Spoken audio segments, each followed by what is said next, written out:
Hello friends, ಎಲ್ಲರಿಗೂ ಮಮತಾ ದಿನಚರಿಗೆ ಸ್ವಾಗತ. ಇವತ್ತಿನ ವಿಡಿಯೋನ ಶುರು ಮಾಡ್ತಾಯಿದ್ದೀನಿ. ವಿಡಿಯೋನ ಪೂರ್ತಿಯಾಗಿ ನೋಡಿ. ವಿಡಿಯೋ ಇಷ್ಟ ಪ್ಲೀಸ್ ಒಂದು ಲೈಕ್ ಮಾಡಿ, ಶೇರ್ ಮಾಡಿ. ನಮ್ಮ ಚಾನಲ್ ಹೊಸದಾಗಿ ನೋಡಿದ್ರು ಪ್ಲೀಸ್ ಸಬ್ಸ್ಕ್ರೈಬ್ ಮಾಡ್ಕೊಂಡು ನೋಡೋಕ್ಕೆ ಪಕ್ಕದ ಬೆಲ್ ಐಕನ್ನ ಪ್ರೆಸ್ ಮಾಡಿ. ನಾನು ವಿಡಿಯೋ ನೋಟಿಫಿಕೇಷನ್ ನಿಮಗೆ ಸಿಗ್ತಾ ಇರುತ್ತೆ. ಇವಾಗ ಇಲ್ಲಿ ಬಂದುಬಿಟ್ಟು ಹಬ್ಬದ ಹಿಂದಿನ ದಿನದ ವಿಡಿಯೋ ಯಾವ ರೀತಿ ಆಗಿತ್ತು ಪ್ರಿಪ್ರೇಷನ್ನು, ಏನೇನು ಕ್ಲೀನಿಂಗ್ ಕೆಲಸ ಇತ್ತು ಅನ್ನೋದನ್ನ ವಿಡಿಯೋ ಶೇರ್ ಮಾಡ್ಕೋತಾ ಇರ್ತೀನಿ. ಇದು ಮ್ಯಾಕ್ಸಿಮಮ್ ವೀಕ್ಲಿ ಕ್ಲೀನಿಂಗ್ ಅಂತಲೇ ಹೇಳ್ಬೋದು. ವಾರ ನಂದು ಇದೇ ರೀತಿಯಾಗಿರುತ್ತೆ. ಅಂದರೆ ನಂದು ವೆಡ್ನೆಸ್ಡೇ ಥರ್ಸ್ಡೇ ಬಂದರೆ ಇದೇ ರೊಟೀನ್ ಕ್ಲೀನಿಂಗ್ ಅದು ಖಂಡಿತ ಇದ್ದೇ ಇರುತ್ತೆ. ಇವಾಗ ಹಬ್ಬಕ್ಕೂ ಅಷ್ಟೇ ಸ್ವಲ್ಪ ಕ್ಲೀನಿಂಗ್ ಸ್ವಲ್ಪ ಜಾಸ್ತಿನೇ ಇರುತ್ತೆ. ಇನ್ನೊಂದು ಸ್ವಲ್ಪ ಎಕ್ಸ್ಟ್ರಾ ಆ್ಯಡ್ ಮಾಡ್ಕೊಂಡಿರ್ತೀನಿ ಅಷ್ಟೇ. ಇವಾಗೆಲ್ಲ ಫಸ್ಟಿಗೆಲ್ಲ ಟಿಫನ್ ಎಲ್ಲ ಮಾಡಿ ಎಲ್ಲ ಹೊರಟಾಯಿತು. ನನ್ನ ಕೆಲಸ ಇವಾಗ ಶುರು ಮಾಡ್ಕೊಂಡಿದ್ದೀನಿ. ಎಲ್ಲ ಅವ್ರವ್ರ ಕೆಲ್ಸಕ್ಕೆ ಹೋಗೋವರೆಗೂ ಮನೆ ಕೆಲಸ ಸ್ಟಾರ್ಟ್ ಮಾಡೋಕ್ಕೆ ಆಗೋದಿಲ್ಲ ಖಂಡಿತವಾಗ್ಲೂ. ಎಲ್ಲರೂ ಅವ್ರವ್ರ ಕೆಲ್ಸಕ್ಕೆ ಅವ್ರ ಮನೆಯಿಂದ ಹೊರಟ ಮೇಲೆ ನಾವು ನೆಮ್ಮದಿಯಾಗಿ ಕೆಲಸ ಮಾಡ್ಕೊಬೇಕಾಗುತ್ತೆ. ಇಲ್ಲಾಂದರೆ ಒಂಥರ ಡಿಸ್ಟರ್ಬ್ ಅಂತ ಅನಿಸ್ತಾ ಇರುತ್ತೆ ನನಗೇನಂದರೆ ಒಬ್ಬಳೇ ಇರಬೇಕು, ನನ್ನ ಕೆಲಸ ನಾನು ಮಾಡ್ಕೊತಾ ಇರಬೇಕು ಸೈಲೆಂಟಾಗಿ.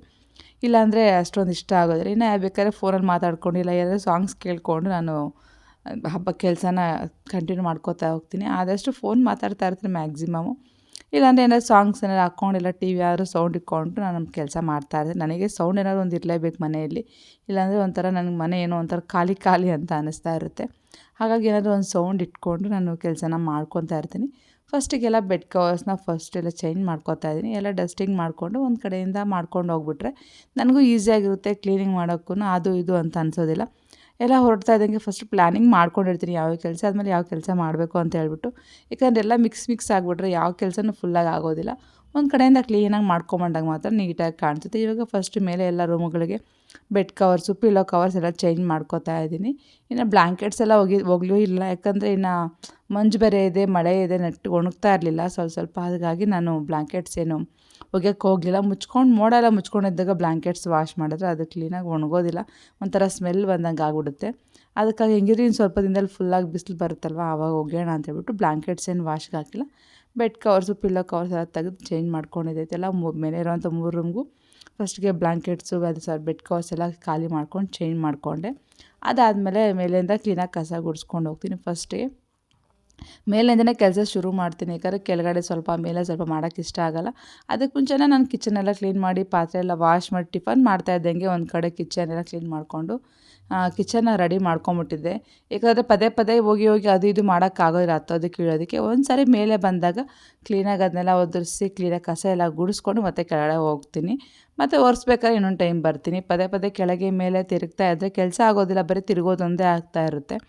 ಹಾಗಾಗಿ ಫಸ್ಟಿಗೆಲ್ಲ ಮೇಲೆ ಡಸ್ಟಿಂಗ್ ಎಲ್ಲ ಉದುರಿಸ್ಕೊಂಡು ಇವಾಗ ಕ್ಲೀನಾಗಿ ಕಸ ಗುಡಿಸ್ಕೊಂಡು ಹೋಗ್ತಾ ಇರ್ತೀನಿ. ಕಸ ಗುಡಿಸೋವಾಗೂ ಅಷ್ಟೇ ಆ ಕಾರ್ನರ್ಸ್ ಇರುವಂಥ ಅಂದರೆ ಬೀಡಿಂಗ್ಸ್ ಎಲ್ಲ ಕೊಟ್ಟಿರ್ತೀವಲ್ಲ ಅದೆಲ್ಲ ಸ್ವಲ್ಪ ಕಸ ಹೊಡ್ಕೋತಾ ಇದ್ದರೆ ನೀಟಾಗಿರುತ್ತೆ.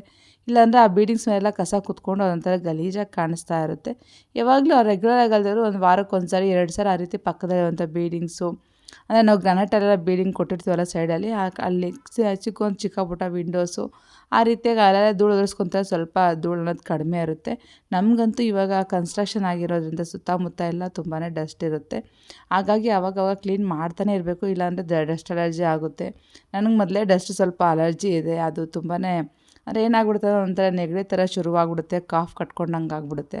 ಹಾಗಾಗಿ ಒಂದು ವಾರ ಆವಾಗವಾಗ ಕ್ಲೀನ್ ಮಾಡ್ಕೋತಾ ಇರ್ತೀನಿ. ನನಗೆ ಯಾವಾಗ ಡಸ್ಟ್ ಜಾಸ್ತಿ ಆಯಿತು ಅಂತ ಆವಾಗೆಲ್ಲ ನಾನು ಕ್ಲೀನ್ ಮಾಡ್ಕೋತಾ ಇರ್ತೀನಿ. ಇವಾಗ ಮೇಲೆ ಅಂತ ಕಸ ಗುಡಿಸ್ಕೊಂಡು ಬಂದಿದ್ದಾಯಿತು. ನೆಕ್ಸ್ಟ್ ಇವಾಗ ಕೆಳಗಡೆ ಫ್ಲೋರ್ನೆಲ್ಲ ಡಸ್ಟಿಂಗ್ ಮಾಡ್ಕೋತಾ ಇದ್ದೀನಿ. ಮೇಲೆ ಕಸ ಗುಡಿಸೋದು ಒಂದು ಸೋಫಾ ಕವರ್ಸ್ ಮೇಲೆಲ್ಲ ಬೀಳ್ತಾ ಇರುತ್ತಲ್ವ, ಅದಕ್ಕೆ ನಾನು ಮೇಲೆ ಗುಡಿಸ್ಬಿಟ್ಟು ಆದಮೇಲೆ ಕೆಳಗಡೆ ಸೋಫಾ ಕವರ್ಸ್ ಎಲ್ಲ ಕ್ಲೀನ್ ಮಾಡ್ಕೋತೀನಿ. ಇಲ್ಲಾಂದರೆ ಮತ್ತೆ ಗುಡಿಸಿದಾಗ ಮತ್ತೆ ಬಂದು ಆ ಡಸ್ಟೆಲ್ಲ ಅಲ್ಲಿ ಬೀಳ್ತಾ ಇರುತ್ತೆ. ಇವಾಗ ಸೋಫಾ ಕವರ್ಸ್ ಅಷ್ಟು ನಾನು ತಿಂಗ್ಳಿಗೆ 1 ಸಾರಿ ಮಾತ್ರ ವಾಶ್ ಮಾಡ್ತೀನಿ. ಪದೇ ಏನು ವಾಶ್ ಮಾಡೋಕ್ಕೆ ಹೋಗೋದಿಲ್ಲ. ಇವಾಗೇನು ವಾಶ್ ಮಾಡೋವಂಥದ್ದಿಲ್ಲ. ಮೊನ್ನೆಲ್ಲ ವಾಶ್ ಮಾಡಿ ಹಾಕಿದ್ದೆ, ನೀಟಾಗೇ ಇತ್ತು. ಸುಮ್ಮನೆ ಧೂಳೆಲ್ಲ ಬಿದ್ದಿರುತ್ತೆ, ಅದನ್ನೆಲ್ಲ ಒದರಿಸ್ಕೊಂಡು ಒಂದು ಕಡೆ ನೀಟಾಗಿ ಅಡ್ಜಸ್ಟ್ ಮಾಡಿಕೊಂಡ್ರೆ ಆಯಿತು. ಈ ಸೋಫಾ ಮಾತ್ರ ಡೈಲಿ ಕ್ಲೀನ್ ಮಾಡಿ ಅರೇಂಜ್ ಮಾಡ್ತಾಯಿದ್ರು ಸಹ ಒಂದು ಸ್ವಲ್ಪ ಹೊತ್ತು ಅಷ್ಟೇ, ಮತ್ತೆ ಎಲ್ಲ ಬರೋ ಅಷ್ಟೇ ಮತ್ತೆ ಮಾಮೂಲಿ ನಾರ್ಮಲ್ ಆಗಿಬಿಡುತ್ತೆ ಸೋಫಾ ಕವರ್ ಮಾತ್ರ. ಏಕೆಂದರೆ ಎಲ್ಲರೂ ಒಂದು ಅಲ್ಲೇ ಕುತ್ಕೊಂಡು ಒದ್ದಾಡ್ತಾ ಇರ್ತಾರೆ. ಮಕ್ಕಳೆಲ್ಲನೂ ಅಷ್ಟೇ, ದೊಡ್ಡವರು ಅಷ್ಟೇ ಮಕ್ಕಳು ಅಷ್ಟೇ, ಅಲ್ಲಿ ಕುತ್ಕೊಂಡು ಒದ್ದಾಡೋದ್ರೆಲ್ಲ ಸೋಫಾ ಕವರ್ಸ್ ಎಲ್ಲ ಕಿತ್ತಾಕ್ಬಿಟ್ಟಿರ್ತಾರೆ. ದಿನ ಅರೇಂಜ್ ಮಾಡ್ತಾನೆ ಇರ್ತೀನಿ. ಆದರೆ ಒಂದು ವೀಕ್ಲಿ ಒನ್ಸು ಕ್ಲೀನಾಗಿ ಫುಲ್ಲಾಗಿ ಡೀಪಾಗಿ ತೆಗೆದು ಎಲ್ಲ ಒದರಿಸಿ ಹಾಕ್ತೀನಿ. ನಾರ್ಮಲಾಗಾದ್ರೆ ಹಂಗಂಗೆ ಅಡ್ಜಸ್ಟ್ ಮಾಡಿಬಿಡ್ತಾರೆ. ಅವರ ಒಂದೊಂದು ಸಾರಿ ಬೈತೀನಿ ಅಂತ ಹೇಳ್ಬಿಟ್ಟು. ಬಟ್ ಆದರೂ ನಾನು ಎಷ್ಟೇ ಅವರು ಅಡ್ಜಸ್ಟ್ ಮಾಡೋದು ನನಗೆ ಇಷ್ಟ ಆಗೋದಿಲ್ಲ. ಬೆಳಗ್ಗೆ ಎದ್ದ ತಕ್ಷಣ ಫಸ್ಟ್ ಎಲ್ಲರೂ ಹೋದ್ಮೇಲೆ ಫಸ್ಟ್ ನಾನು ಮಾಡೋದು ಫಸ್ಟ್ ಕೆಲಸ ಅಂದರೆ ಸೋಫಾ ಕವರ್ಸ್ನ ಕ್ಲೀನಾಗಿ ಡಸ್ಟಿಂಗ್ ಮಾಡಿಸಿ ಅದನ್ನ ಅರೇಂಜ್ ಮಾಡುವಂಥದ್ದು. ಇಲ್ಲಾಂದರೆ ಮನೇಲಿ ಏನೋ ಒಂಥರ ಗಲೀಜಾಗಿ ಕಾಣಿಸ್ತಾ ಇರುತ್ತೆ. ಎಲ್ಲಿಂದ ವಸ್ತು ಅರೇಂಜ್ ಆಗಿದ್ರೆ ಚೆನ್ನಾಗಿರುತ್ತೆ. ಎಲ್ಲಿಂದ ಅಲ್ಲಿ ಕಿತ್ತಾಕ್ತಾರೆ ಖಂಡಿತ ನೋಡೋಕ್ಕೂ ಚೆನ್ನಾಗಂತ ಅನಿಸೋದಿಲ್ಲ. ಇವಾಗ ಬರೀ ಚಳಿಗಾಲ ಅಲ್ವಾ, ಇದೊಂದು ಶಾಲು ಸಹ ಇಲ್ಲಿ ಹಾಕಿಕ್ಕಿರ್ತೀನಿ. ಯಾಕಂದರೆ ತುಂಬ ಚಳಿ ಇರುತ್ತೆ. ಈವ್ನಿಂಗ್ ಟೈಮಲ್ಲಿ ತುಂಬ ಚಳಿ ಅಂತ ಅನ್ನಿಸ್ತಾ ಇರುತ್ತೆ. ಆವಾಗ ಕಾಲ ಮೇಲೆ ಹಾಕ್ಕೊಳ್ಳೋಕ್ಕಿರಲಿ ಅಂತ ಹೇಳ್ಬಿಟ್ಟು. ನನಗೆ ಕಾಲು ತುಂಬ ಥಂಡಿ ಅಂತ ಅನಿಸುತ್ತೆ. ಅದಕ್ಕೋಸ್ಕರ ನಾನು ಆದಷ್ಟು ಬೆಚ್ಚಗೆ ಇಟ್ಕೋತಾ ಇರ್ತೀನಿ. ನನಗೆ ಯಾವಾಗ ಥಂಡಿ ಶುರುವಾಗುತ್ತಂದರೆ ಆವಾಗ ನಿಜವಾಗ್ಲೂ ನಮ್ಗೆ ತಡ್ಕೊಳಕ್ಕಾಗೋದಿಲ್ಲ, ಮತ್ತು ಇಲ್ದಿರ ಎಲ್ಲ ಸ್ಟಾರ್ಟ್ ಆಗಿಬಿಡುತ್ತೆ. ಹಾಗಾಗಿ ಆದಷ್ಟು ನನ್ನ ಬಾಡಿಗೆ ಯಾವ ರೀತಿಯಾಗಿ ಬೇಕೋ ಆ ರೀತಿಯಾಗಿ ನಾನು ಅರೇಂಜ್ ಮಾಡಿ ಇಟ್ಕೊಂಡಿರ್ತೀನಿ. ಒಂದು ಶಾಲು ಇಟ್ಕೊಂಡಿರ್ತೀನಿ. ಯಾಕಂದರೆ ಕೆಲಸ ಎಲ್ಲ ಮುಗಿದ್ಮೇಲೆ ಕಾಲು ಒಂಥರ ತುಂಬ ಥಂಡಿ ಥರ ಆಗಿಬಿಡುತ್ತೆ. ಆವಾಗ ಶಾಲು ಸ್ವಲ್ಪ ಹೊತ್ತು ಕಾಲ ಮೇಲೆ ಹಾಕ್ಕೊಂಡ್ರೆ ಕಾಲೆಲ್ಲ ಬಿಸಿ ಬರುತ್ತಲ್ವ, ಆ ರೀಸನ್ಗೆ ಒಂದು ಶಾಲು ಸಹ ಅಲ್ಲಿ ಅರೇಂಜ್ ಮಾಡಿ ಇಟ್ಕೊಂಡಿರ್ತೀನಿ. ಅದೆಲ್ಲ ಆದಮೇಲೆ ಈ ಕಡೆ ಒಂದು ಸೈಡ್ ಫುಲ್ ಆಯಿತು, ನೆಕ್ಸ್ಟ್ ಇನ್ನೊಂದು ಸೈಡ್ ಸಹ ಇದನ್ನ ಕ್ಲೀನ್ ಮಾಡ್ಕೋತಾ ಇರ್ತೀನಿ. ಇದು ರೆಗ್ಯುಲರಾಗಿ ಇರುವಂಥದ್ದು. ಎಲ್ಲಿಂದ ಅಲ್ಲಿ ಅರೇಂಜ್ ಆಗಿದ್ದಾಗ ನಿಜ ನೋಡೋಕೆ ತುಂಬ ಚೆನ್ನಾಗಿ ಕಾಣಿಸ್ತಾ ಇರುತ್ತೆ. ಎಲ್ಲಿಂದ ಅಲ್ಲಿ ಕಿತ್ಬಿಟ್ಟು ಒಂಥರ ಫೋಲ್ಡ್ ಆಗುತ್ತಿರೋ ರೀತಿ ಅಲ್ಲಿಂದ ಇಲ್ಲಿ ಇದ್ದರೆ ನನಗೆ ಇಷ್ಟನೇ ಆಗೋದಿಲ್ಲ. ಯಾರಿಗೇ ಆಗಲಿ ಅದೊಂಥರ ಇಷ್ಟ ಆಗೋದಿಲ್ಲ. ಮನೆ ಒಳಗೆ ಬಂದ ತಕ್ಷಣ ಒಂಥರ ಡಿಸ್ಟರ್ಬ್ ಅಂತ ಅನ್ನಿಸ್ತಾ ಇರುತ್ತೆ. ಯಾವ ಪ್ಲೇಸ್ ಅಲ್ಲಿ ಚೆನ್ನಾಗಿ ಕಾಣಿಸಲ್ವೋ ಅದ್ರ ಮೇಲೆ ಕಣ್ಣು ಹೋಗ್ತಾ ಇರುತ್ತೆ. ಅದನ್ನ ಕರೆಕ್ಟ್ ಮಾಡಬೇಕು ಅಂತ ಫೀಲ್ ಆಗ್ತಾ ಇರುತ್ತೆ. ಹಾಗಾಗಿ ಏನು ಮಾಡೋಕ್ಕೂ ಆಗೋದಿಲ್ಲ. ಅವಾಗ ಅರೇಂಜ್ ಮಾಡ್ಕೊಂಬಿಟ್ರೆ ನಮಗೂ ಸ್ವಲ್ಪ ಮನಸ್ಸಿಗೆ ನೆಮ್ಮದಿ ಇರುತ್ತೆ ಅಂತ ಅನಿಸುತ್ತೆ. ಯಾಕಂದರೆ ನಾವೇ ಅಲ್ವಾ ಫುಲ್ಲು ನೋಡ್ತಾ ಇರ್ತೀವಿ ಮನೇನ, ಅದಲ್ಲಿ ಇದು ಇಲ್ಲಿ ಅಂತ ಹೇಳ್ಬಿಟ್ಟು. ಹಾಗಾಗಿ ನಾವು ಹೆಂಗೆ ಬೇಕೋ ಹಂಗೆ ಅರೇಂಜ್ ಮಾಡಿ ಇಟ್ಕೊಂಡಾಗ ನೋಡಿದಾಗೂ ಸಹ ನಮಗೆ ಖುಷಿ ಅಂತ ಅನಿಸ್ಬೇಕು, ಹ್ಯಾಪಿಯಾಗಿರಬೇಕು. ಇಲ್ಲಾಂದರೆ ಬೋರಿಂಗ್ ಅಂತ ಅನ್ನಿಸ್ತಾ ಇರುತ್ತೆ. ಯಾವಾಗ ಅದು ಕ್ಲೀನ್ ಮಾಡಿಲ್ಲ, ಇದು ಕ್ಲೀನ್ ಮಾಡಿಲ್ಲ ಅಂತ. ಕ್ಲೀನ್ ಮಾಡಿದ್ರೆ ಸಹ ಮನಸ್ಸು ಒಪ್ಪೋದಿಲ್ಲ ಒಂದು ಬಿಟ್ಟು ಒಂದು ಕ್ಲೀನ್ ಮಾಡೋದಕ್ಕೆ. ಹಾಗಾಗಿ ಒಂದು ಕಡೆಯಿಂದ ನೀಟಾಗಿ ಕ್ಲೀನ್ ಮಾಡ್ಕೊಂಡು ನನಗೆ ಯಾವ ರೀತಿ ಬೇಕೋ ಆ ರೀತಿಯಾಗಿ ನೀಟಾಗಿ ಅರೇಂಜ್ ಮಾಡ್ಕೊಂಡು ಬರ್ತೀನಿ. ಎಲ್ಲ ಕ್ಲೀನ್ ಮಾಡೋದಕ್ಕೆ ನನಗೆ ಮ್ಯಾಕ್ಸಿಮಮ್ ಒಂದು 1/2 ಅವರಿಂದ 1 ಅವರ್ ಬೇಕೇ ಬೇಕಾಗುತ್ತೆ. ಯಾಕಂದರೆ ಒಂದು ಕಡೆಯಿಂದ ಪೂರ್ತಿ ಮೇಲಿಂದ ಕೆಳಗಡೆವರೆಗೂ ಅಂದರೆ ಕ್ಲೀನಾಗೆಲ್ಲ ಡಸ್ಟಿಂಗ್ ಮಾಡಿ ಕಸ ಗುಡ್ಸೋಕ್ಕೆ ಕ್ಲೀನಾಗಿ 1 ಅವರ್ ಬೇಕೇ ಬೇಕಾಗುತ್ತೆ. ಮತ್ತು ಒರೆಸ್ಬೇಕು ಅಂದರೆ 1 1 1/2 ಅವರ್ ಬೇಕಾಗುತ್ತೆ. ಇಲ್ಲಾಂದರೆ ಕ್ಲೀನಾಗಿ ಇರೋದಿಲ್ಲ. ಆದಷ್ಟು ನಾನು ಗುಡಿಸೋವಾಗ ನೀಟಾಗಿ ಗುಡಿಸ್ಕೊಂಡಿರ್ತೀನಿ. ವಾರಕ್ಕೆ 1-2 ಸರಿ ಅಷ್ಟು ನಾನು ಒರೆಸ್ಕೊಳ್ಳೋದು, ಡೈಲಿ ಒರೆಸೋಕ್ಕೆಲ್ಲ ಹೋಗೋದಿಲ್ಲ. ಡೈಲಿ ಗುಡಿಸ್ಕೋತೀನಿ ಅಷ್ಟೇ, ಒರೆಸೋ ಅಷ್ಟೇನು ಬೇಕಾಗಿರಲ್ಲ. ಯಾಕಂದರೆ ಮಕ್ಕಳೆಲ್ಲ ದೊಡ್ಡವಾಗಿದ್ದಾವಲ್ಲ, ಅಷ್ಟೊಂದೇನು ಗಲೀಜಂತ ಮಾಡಲ್ಲ. ಮಾಮೂಲಿಯಾಗಿ ಧೂಳು ಅದು ಇದು ಬೀಳ್ತಾ ಇರುತ್ತೆ. ಹಾಗಾಗಿ ಗುಡಿಸ್ಕೊಳ್ಳೋದು ಮಾತ್ರ ನಾನು ದಿನ ಗುಡಿಸ್ಕೊತೀನಿ. ಮತ್ತು ಒರೆಸೋದು ಮಾತ್ರ ನಾನು ವಾರಕ್ಕೆ 2 ಸರಿ ಒರೆಸ್ಕೊಳ್ಳುವಂಥದ್ದು. ಧೂಳು ಮಾತ್ರ ತುಂಬ ಇರುತ್ತೆ. ಇನ್ನೊಂದು ಸ್ವಲ್ಪ ದಿನ ಅಷ್ಟೇ ಮತ್ತೆ ಅದು ಸರಿ ಹೋಗುತ್ತೆ ಅಂತ ಅನಿಸುತ್ತೆ. ಯಾಕಂದರೆ ಇಷ್ಟು ದಿನ ಪಕ್ಕದಲ್ಲಿ ಓಪನ್ ಪ್ಲೇಸ್ ಇತ್ತು, ಇವಾಗ ಅದು ಸ್ವಲ್ಪ ಕವರ್ ಆಗ್ತಾಯಿದೆ. ಹಾಗಾಗಿ ಸ್ವಲ್ಪ ಧೂಳು ಕಡಿಮೆ ಆಗ್ಬೋದು ಅಂತ ಅನ್ಕೋತೀನಿ. ಈ ಕನ್ಸ್ಟ್ರಕ್ಷನ್ ಎಲ್ಲ ಮುಗಿದ್ಮೇಲೆ ಸ್ವಲ್ಪ ನನಗೆ ಆರಾಮಾಗಿರುತ್ತೆ ಅಂತ ಅನಿಸುತ್ತೆ. ಎಲ್ಲ ಆಯಿತು. ಇವಾಗ ಮತ್ತೆ ಕೆಳಗಡೆ ಸಹ ಕಸ ಗುಡಿಸ್ಕೊತಾ ಇದ್ದೀನಿ. ಫಸ್ಟ್ ಮೇಲೆಲ್ಲ ಗುಡಿಸ್ಕೊಂಡು ಬಂದಾಯಿತು. ಇವಾಗ ನೆಕ್ಸ್ಟು ಕೆಳಗಡೆ ಇಲ್ಲೆಲ್ಲ ಡಸ್ಟಿಂಗ್ ಮಾಡೋವಂಥದ್ದನ್ನೆಲ್ಲ ಮಾಡಿಕೊಂಡು ಎಲ್ಲೆಲ್ಲಿ ಡಸ್ಟ್ ಕಾಣಿಸುತ್ತೋ ಅದನ್ನೆಲ್ಲ ಒದುರಿಸ್ಕೊಂಡು ಮತ್ತೆ ಇಲ್ಲಿ ನಾನು ಗುಡಿಸ್ಕೊತಾ ಇರ್ತೀನಿ. ಕಿಚನ್ ಅಂತೂ ಮುಂಚೆನೇ ಹೇಳ್ದಂಗೆ ಫುಲ್ಲಾಗಿ ಫಸ್ಟೇ ನಾನೆಲ್ಲ ತೊಳೆದು ಪಾತ್ರೆ ಎಲ್ಲ ತೊಳೆದು ಸ್ಟವ್ ಎಲ್ಲ ಕ್ಲೀನ್ ಮಾಡಿ ಇಟ್ಬಿಟ್ಟಿದ್ದೆ. ಯಾಕಂದರೆ ನಾನು ಇಲ್ಲಿ ಕೆಲಸ ಮಾಡುವಾಗ ಸೆಂಟ್ರಲ್ ಆ ಕೆಲಸಕ್ಕೆ ಕೈ ಹಾಕೋದಿಲ್ಲ. ನನಗೆ ಒಂದು ಕಡೆಯಿಂದ ಪೂರ್ತಿ ಕೆಲಸಗಳಾಗಬೇಕು. ಕಿಚನ್ ಕ್ಲೀನ್ ಮಾಡಿಬಿಟ್ರೆ ಅಲ್ಲಿರೋವಂಥ ಧೂಳು ಎಲ್ಲ ಕೆಳಗಡೆ ಬಿದ್ದಿರುತ್ತೆ. ಒಂದು ಸರಿ ಗುಡಿಸಿ ಒರೆಸ್ಕೊಂಬಿಟ್ರೆ ನೀಟಾಗಿರುತ್ತೆ ಮನೇನು. ಮತ್ತು ನಾನು ಬೇಕಾದ್ರೆ ಒಂದು 2 ಡೇಸ್ ಒರೆಸಿಲ್ಲ ಅಂದ್ರೆ ಅಷ್ಟೇ, ನೀಟಾಗಿ ಸುಮ್ಮನೆ ಗುಡಿಸ್ಕೊಂಡ್ರೆ ಸಾಕು, ನೀಟಾಗಿ ಕಾಣಿಸುತ್ತೆ ಮನೆ ಮಾತ್ರ. ಹಾಗಾಗಿ ನಾನು ತುಂಬ ಒರ್ಸೋಕ್ಕೆಲ್ಲ ಹೋಗೋದಿಲ್ಲ. ಅಕಸ್ಮಾತ್ ಯಾವಾಗಾದ್ರೂ ಗಲೀಜಾಯಿತು ಅಂದರೆ ಮಾತ್ರ ಕೆಳಗಡೆ ಫ್ಲೋರ್ ಒರೆಸ್ಕೊತಾ ಇರ್ತೀನಿ. ಇನ್ನು ಫಸ್ಟ್ ಫ್ಲೋರ್ ಅಂತೂ ಯಾವಾಗ ಏನು ಗಲೀಜಂತ ಆಗೋದಿಲ್ಲ. ಯಾಕಂದರೆ ಯಾರೂ ಅಲ್ಲಿ ಹೋಗೋದೇ ಇಲ್ಲ, ಏನೂ ಅಲ್ಲಿರೋದೇ ಇಲ್ಲ. ಸುಮ್ಮನೆ ನೈಟ್ ಮಲಗಕ್ಕೆ ಮಾತ್ರ ಎಲ್ಲರೂ ಹೋಗುವಂಥದ್ದು. ಹಾಗಾಗಿ ಆ ಫಸ್ಟ್ ಫ್ಲೋರೆಲ್ಲ ಗಲೀಜಾಗಲ್ಲ, ನೀಟಾಗೇ ಇರುತ್ತೆ. ವಾರಕ್ಕೆ 2 ಸರಿ ಒರೆಸ್ಕೊತೀನಿ. ಕೆಳಗಡೆ ಮಾತ್ರ ನನಗೆ ಯಾವಾಗ ಗಲೀಜು ಅಂತ ಅನಿಸುತ್ತೋ ಆವಾಗ ಕ್ಲೀನ್ ಮಾಡ್ಕೋತಾ ಇರ್ತೀನಿ. ಯಾರೂ ಬಂದಿಲ್ಲ, ನಾವೇ ಇದ್ವಿ ಅಂದರೆ ಏನು ಗಲೀಜಾಗೋದಿಲ್ಲ, ನೀಟಾಗಿರುತ್ತೆ. ಇನ್ನು ರಿಲೇಷನ್ಸ್ ಇವರು ಬಂದರು ಅಂದರೆ ಸ್ವಲ್ಪ ಗಲೀಜಾದಂಗೆ ಆಗುತ್ತೆ. ಆವಾಗ ಒಂದು ದಿನ ಬಿಟ್ಟು ದಿನ ಆ ರೀತಿಯಾಗಿ ಒರೆಸ್ಕೊತಾ ಇರ್ತೀನಿ. ಆಮೇಲೆ ಎಂತೆಲ್ಲ ಒರೆಸ್ಕೊಂಡಿದ್ದಾಯ್ತು. ಇವಾಗ ನೆಕ್ಸ್ಟ್ ಇಲ್ಲಿ ಸ್ಟೆಪ್ಸ್ನ ಒರೆಸ್ಕೊತಾ ಇದ್ದೀನಿ. ಸ್ಟೆಪ್ಸ್ನ ಯಾವುದೇ ಕಾರಣಕ್ಕೂ ನಾನು ಮಾಪಲ್ಲಿ ಒರೆಸೋಕ್ಕೆ ಇಷ್ಟ ಬೀಳೋದಿಲ್ಲ. ಯಾಕಂದರೆ ಮಾಪಲ್ಲಿ ಒರೆಸಿದಾಗ ಏನೋ ನನಗೆ ಗ್ಯಾಪ್ ಥರ ಅನಿಸುತ್ತೆ. ಮತ್ತು ಕಾರ್ನರ್ಸ್ ಎಲ್ಲ ನೀಟಾಗಿ ಹೋಗೋದಿಲ್ಲ. ಅಲ್ಲಿ ಹಾಗೆ ಧೂಳೆಲ್ಲ ಕುತ್ಕೊಂಡಿರುತ್ತೆ, ಹಾಗೆಲ್ಲ ನನಗೆ ಇಷ್ಟ ಆಗೋದಿಲ್ಲ. ಹಾಗಾಗಿ ನಾನು ಸ್ಟೆಪ್ಸ್ನ ಮಾತ್ರ ಯಾವಾಗಲೂ ಬಟ್ಟೆಯಲ್ಲೇ ಒರೆಸ್ಕೊತೀನಿ. ನನಗೂ ಒಂದು ಒಳ್ಳೆ ಎಕ್ಸಸೈಸ್ ಆದಂಗೆ ಆಗುತ್ತಲ್ವ, ಹಾಗಾಗಿ ನಾನು ಬಟ್ಟೆಯಲ್ಲೇ ಒರೆಸ್ಕೊತಾ ಇರ್ತೀನಿ.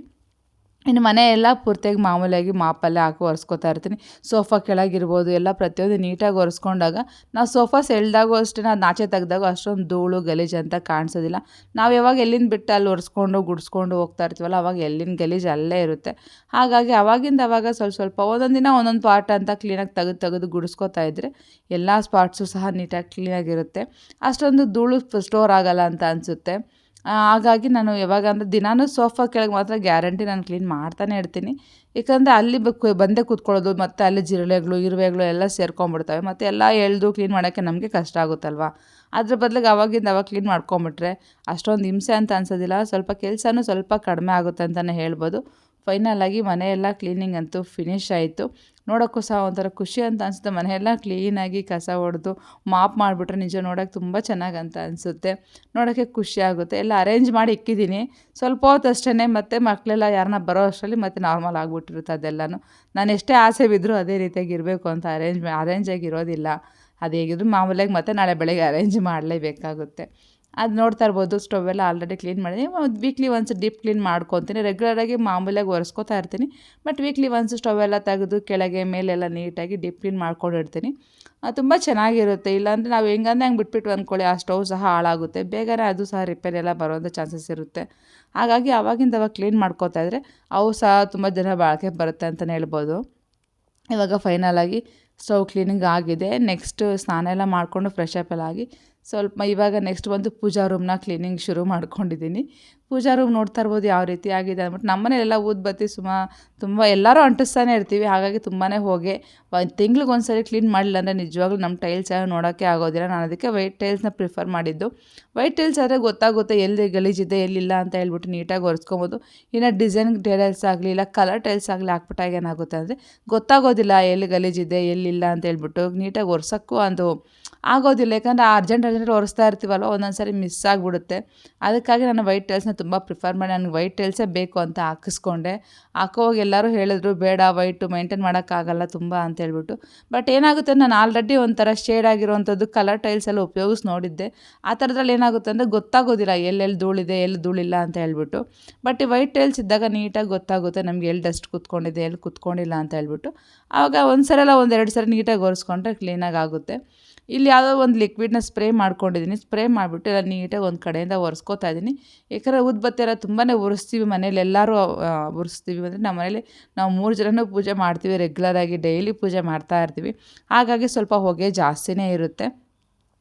ಅದಕ್ಕೆ ತುಂಬ ಫುಲ್ಲಾಗಿ ಕಟ್ಕೊಂಬಿಟ್ಟಿರುತ್ತೆ. ಮತ್ತು ದೀಪಗಳು ಅಷ್ಟೇ, ನಾನು ತುಂಬ ದೀಪ ಉರಿಸೋದ್ರಿಂದ ಅದು ಸಹ ತುಂಬ್ಕೊಂಬಿಟ್ಟಿರುತ್ತೆ. ಊದುಬತ್ತಿ ಜೊತೆಗೆ ಧೂಪ್ ಸ್ಟಿಕ್ಕು ಎಲ್ಲ ಅಂಟಿಸೋದ್ರಿಂದ ಸ್ವಲ್ಪ ಧೂಳು ಜಾಸ್ತಿನೇ ಇರುತ್ತೆ. ಹಾಗಾಗಿ ಪೂರ್ತಿಯಾಗಿ ಅದು ತುಂಬ್ಕೊಂಬಿಟ್ಟಿರುತ್ತೆ. ವಾರಕ್ಕೊಂದು ಸರಿ ಕ್ಲೀನ್ ಮಾಡಿಕೊಂಡ್ರೆ ಸಾಕು. ತಿಂಗ್ಳಿಗೊಂದು ಸರಿ ಕ್ಲೀನ್ ಮಾಡ್ಕೊಡ್ತೀನಿ. ವಾರ ಪೂರ್ತಿ ದೇವ್ರ ಮನೆ ತೆಗಿಯೋಕ್ಕಾಗೋದಿಲ್ಲ. ಯಾಕಂದರೆ ತುಂಬ ಕಷ್ಟ ಅಂತ ಅನಿಸುತ್ತೆ. ದೇವ್ರ ಮನೆ ತೆಗೆದಾಗ ಅದಕ್ಕೆ ಒಂದು 5-6 ಅವರಷ್ಟು ಟೈಮ್ ಹೊರ್ಟೋಗ್ಬಿಡುತ್ತೆ ಆ್ಯಕ್ಚುಲಿ. ಅದಕ್ಕೋಸ್ಕರ ನಾನು ಯಾವಾಗಲೂ ತಿಂಗ್ಳಿಗೊಂದು ಸರಿ ನೀಟಾಗೆಲ್ಲ ಟೈಲ್ಸು ಮೇಲೆ ಇರೋವಂಥ ಟಾಪು ಎಲ್ಲ ನೀಟಾಗಿ ಒರೆಸ್ಕೊಂಡು ಮಾಡ್ಕೋತೀನಿ. ಇನ್ನು ರೆಗ್ಯುಲರಾಗಿ ವೀಕ್ಲಿ ತೆಗೆದಾಗ ಬರೀ ದೇವ್ರ ಸಾಮಾನು ಮಾತ್ರ ತೆಗೆದು ಅಲ್ಲಿ ಕೆಳಗಡೆ ಇರೋವಂಥದ್ದು ಮಾತ್ರ ಕ್ಲೀನ್ ಮಾಡಿಕೊಂಡು ಅದನ್ನು ಅರೇಂಜ್ ಮಾಡ್ಕೊಳ್ಳೋವಂಥದ್ದನ್ನ ಮಾಡ್ತಾ ಇರ್ತೀನಿ. ಇವಾಗ ಸದ್ಯಕ್ಕೆ ಫೋಟೋಸು ಎಲ್ಲ ತೆಗೆದುಬಿಟ್ಟು ಆಚೆ ಇಟ್ಬಿಟ್ಟಿದ್ದೀನಿ. ಒಂದು 2 ನ್ಯೂಸ್ ಪೇಪರ್ ಹಾಕ್ಬಿಟ್ಟು ನ್ಯೂಸ್ ಪೇಪರ್ ಮೇಲೆ ನಾನು ಜೋಡಿಸ್ಕೋತೀನಿ. ಜೋಡಿಸ್ಬಿಟ್ಟು ಪೂಜಾ ರೂಮೆಲ್ಲ ಕ್ಲೀನ್ ಮಾಡ್ಕೊಂಡಾಗಿದೆ. ಪೂಜಾ ರೂಮೆಲ್ಲ ಆದಮೇಲೆ ಇವಾಗ ಇಲ್ಲಿ ಪೂಜೆ ಸಾಮಾನು ತೊಳ್ಕೊತಾ ಇರುವಂಥದ್ದು. ನಾನು ವಿಮ್ ಜೆಲ್ ಹಾಕಿ ತೊಳಿತೀನಿ. ಹಾಕ್ಬಿಟ್ಟು ತೊಳಿತಾ ಇದ್ದೀನಿ. ಈ ತಳೆ ಪಾತ್ರೆ ತೊಳೆದು ಬರುತ್ತಲ್ವ, ಅದನ್ನು ಹಾಕ್ಬಿಟ್ಟು ಇಲ್ಲಿ ತೊಳಿತಾ ಇದ್ದೀನಿ. ವಿಮ್ ಶುದ್ಧಮ್ ಹಾಕ್ಬಿಟ್ಟು. ನನಗೆ ತುಂಬಾ ಯೂಸ್ ಆಯ್ತು ಆ್ಯಕ್ಚುಲಿ ಇದು ಲಿಕ್ವಿಡ್ ಬಂದಮೇಲಂತೂ. ಇಲ್ಲಾಂದರೆ ತುಂಬ ಕಷ್ಟ ಅಂತ ಅನ್ನಿಸ್ತಾ ಇತ್ತು. ನಾನು ಪೂಜಾ ಪಾತ್ರೆಗಳು ತುಂಬಾ ಇರೋದ್ರಿಂದ ಒಂದು ಸರಿ ಹುಣಸೆ ಹಣ್ಣು ಒಂದು ಸರಿ ಪೀತಾಂಬರಿ ಹಾಕಿ ತೊಳೆದು ತಿಕ್ಕಿ ಮಾಡಬೇಕಾದ್ರೆ ಸ್ವಲ್ಪ ಕಷ್ಟ ಅಂತ ಅನಿಸುತ್ತೆ.